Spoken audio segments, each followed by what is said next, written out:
한국에서 빵이 비싼 이유는 우리도 우리의 빵 가격에 놀라지만 한국에 여행 온 외국인들이 가장 놀라는 것 중에 하나가 빵값이라고 하는데요. 대체 한국에서는 빵값이 왜 이렇게 비싼 걸까요? 영국의 경제 분석기관 이코노미스트 인텔리전스 유닛의 발표를 보면 세계 생활비 탑10 도시별 빵 가격 중 서울이 1위를 차지했습니다. 이외와도 큰 차이를 보이며 압도적으로 1위를 차지한 건데요. 서울은 1kg당 15.59달러로 빵의 도시 파리보다도 3배 정도 높았습니다.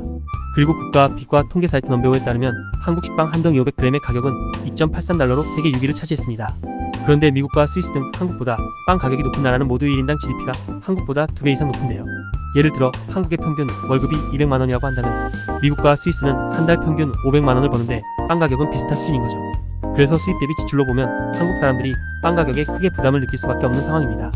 이처럼 한국에서 빵값이 비싼 이유를 살펴보면 지난 10년간 빵의 주재료가 되는 밀가루, 설탕, 우유 가격이 올랐고 러시아와 우크라이나 전쟁의 장기화로 밀 가격이 오르는 등 제빵에 쓰이는 원재료 가격이 일제히 요동친 결과입니다. 그런데 비슷하게 원재료를 쓰는 다른 제품들과 비교해봤을 때 빵의 가격 상승률이 가장 높은데요. 왜 빵값이 더 많이 오른 걸까요? 그 이유는 한국의 특이한 유통구조 때문이라는 지적이 지배적입니다. 한국의 빵은 베이커리와 양산빵으로 나뉘는데 파리바게뜨나 뚜레쥬르 같은 프랜차이즈와 개인 소규모 제과점의 빵을 베이커리라고 하고 마트나 편의점에서 사는 공장 대량 생산으로 만드는 빵을 양산빵이라고 합니다. 유통구조를 살펴보면 해외의 경우는 양산빵의 비중이 더 크다고 하는데 한국에서는 소비량이 압도적으로 베이커리 비중이 큽니다. 그래서 대량으로 생산과 유통을 할 수 있는 양산빵보다 베이커리 빵이 더 비쌀 수밖에 없는 구조입니다. 게다가 파리바게뜨와 뚜레쥬르 이 두 브랜드가 국내 베이커리 시장 매출의 78%를 장악하고 있는데요. 그렇다 보니 독점 시장으로 빵 가격이 오르는 것을 막을 수 없는 것이죠. 파리바게뜨는 SPC그룹의 브랜드인데 사실 마트나 편의점에서 판매하는 양산빵도 70%가 SPC그룹의 제품이라고 합니다.